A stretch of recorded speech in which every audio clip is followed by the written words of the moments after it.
guys? This is Matt here with PacMotor, and I'm working on Autopilot. And so that is going to be coming, prototyping it. I'm going to just try to videotape the series as I develop it, just for the fun for you guys, but it's just going to be really cool when it's just all done. And it's actually finalized, moving from prototyping to the actual production line of it. It's going to be really cool. And then now I really want to focus on adding these really cool features that I knew were capable of from the very start. It's just, you need to do things step by step. But adding spot lock, so it will use the compass chip to do that.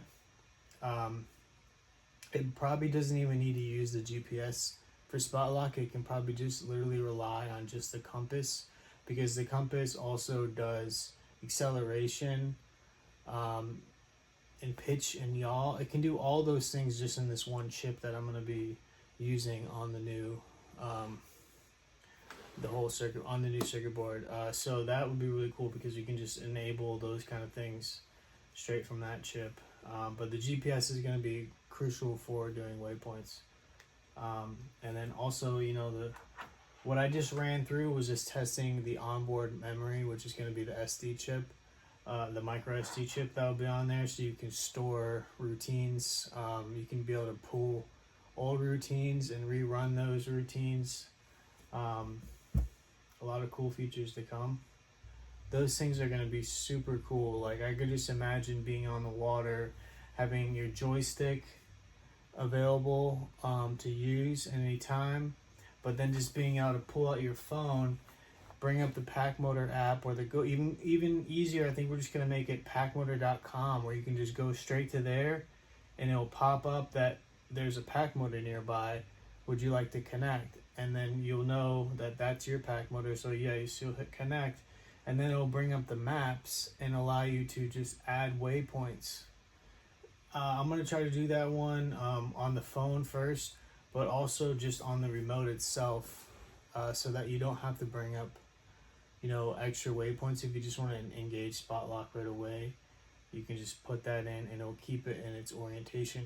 And so you're sitting out there and you want to cover a large area of water without actually controlling it yourself. You just want to be able to cast and just fish.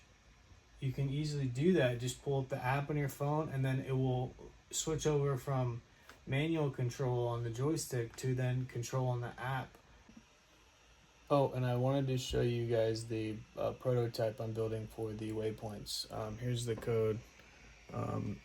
And let me try to do this with one hand, if I can do that. Let me open up the application that I'm developing. Control click. Here it is. And so this is what I was mentioning, where you can literally find a body of water here, and you'll be able to pull this up while you're out there on your phone.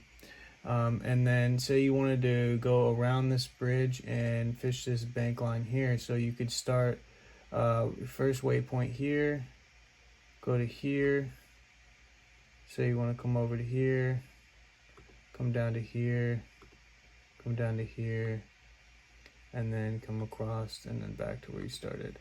And so that's how it will do it. And then you will hit start, and then the boat will automatically drive you on those points. And then once you put your waypoints in, you can just hit start, and it will take you to the first waypoint from wherever you're at, and then start the course.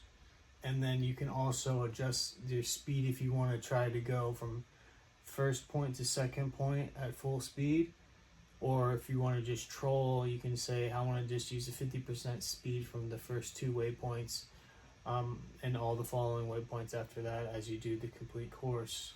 So I'm really kind of excited that we're finally going to be getting to this kind of thing. It took us a long time. It took us a couple years to get to this point, because we really wanted to design a PacMotor that was just robust in its original design, where it's joystick controlled. The frame is strong. You can install it onto any kayak. 95% of the kayaks out of the box, this will just attach to your kayak with no bolts or holes or screws. And you get differential thrust So that's how it steers. It uses differential thrust. So just designing that product, the initial product, was what we focused on because we wanted to, iron out any kinks and get our manufacturing line set up, where we have new boxes, and we just have everything for the base product. Check out PacMotor.com to order a PacMotor now, because like I said, we're going to make these things upgradable, either DIY, just being able to pop the new chip in yourself and then you get all these features, or if you want us to do it for you, you can just send your unit to us and we'll upgrade it for you and send it back. But you want to get your hands on a unit now because it's going to help us fund these new features. And also you'll have a unit that is locked in so that you can know for sure you won't be waiting on a pre-order. I'm in my office, aka my bedroom, where I do all the designing for new features, upcoming PacMotor upgrades. So I just wanted to show you guys what I'm working on right now. And this feature is going to be really cool because it's going to be upgradable to all the PacMotors that are currently out there. It may require taking off the lid and replacing the main chip, but that will be something that we could supply to you and you could do it yourself, or you could send the motor into us and we could do it for you.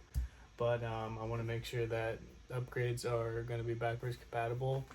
So that's why I have a PacMotor over here.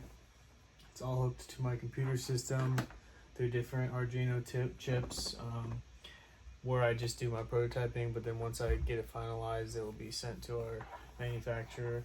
But I do all the designing here.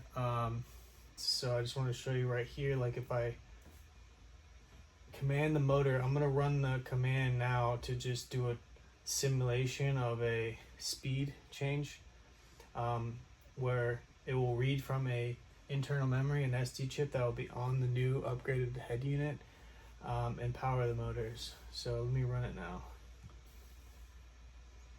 So first you'll hear initialize the motors, and then it will do it a second time to actually get the first PWM signal, and then it will take a few moments to delay and start the sequence.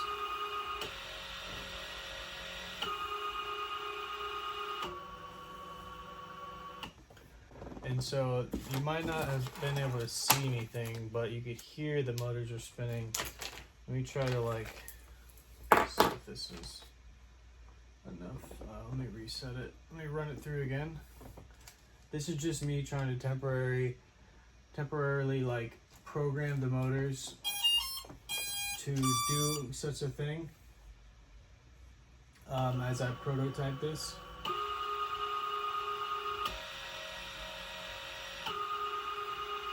So you can see that I was moving there, and that test was actually reading from memory. So I just ran it through a speed, just slow, medium, high speeds. I'll run that again right now. I can actually just run it real quick by just resetting the system. You'll hear initialize, wait for 10 seconds, and then run the speed. There's the initialize. Now I'll wait 10 seconds. First speed, second speed, third speed, down to second speed, down to first speed, and then it's going to finish. So that's just prototyping that we actually do have control over PacMotor, all programmatically. So it's going to be really cool in the future. So I'm going to be doing a test soon where I'm going to program the PacMotor using quite a few different technologies all working together, such as GPS modules, SD chips to hold the routes. We're going to be using what's it called? Compass. We'll have a compass in there. And we'll be able to sync all these together where we can map out a course on our application. Once you zoom into a map and say you have a body of water that you want to travel, you'll be able to put waypoints through that body of water, and then send that to the system.